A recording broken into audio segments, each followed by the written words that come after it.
First of all ఇక్కడ మనకి రాజశ్యామల అమ్మవారు ఎలా ఉద్భవించింది అనేది ఫస్ట్ తెలుసుకునే ప్రయత్నం చేద్దామండి.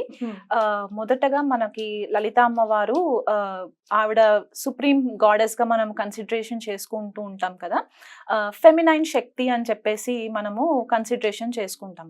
సో ఇక్కడ అమ్మవారు భండాసురుడితోటి యుద్ధ వాతావరణంలో ఉన్న టైంలో అమ్మవారు 4 భుజాలలో మనకి షుగర్ కేన్ అంటే చెరుకు గడ్డ ఉంటుంది కదా, ఆ అక్కడి నుంచి ఈ రాజశ్యామల అమ్మవారు ఉద్భవించారని చెప్పేసి మనకి బ్రహ్మాండ పురాణంలో వివరించిన ఇన్ఫర్మేషన్ అన్నమాట.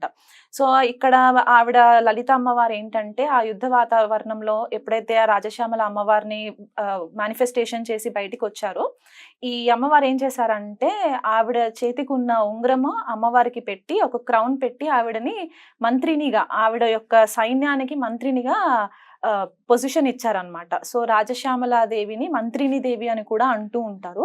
మనకి దశమహావిద్యాలు మనకి అమ్మవారి యొక్క 10 అవతారాలు మనం ఏదైతే తాంత్రిక స్వరూపంలో చెప్తూ ఉంటామో, నంబర్ 9 పొజిషన్ మాతంగి అమ్మవారు అని చెప్తూ ఉంటాం అనమాట.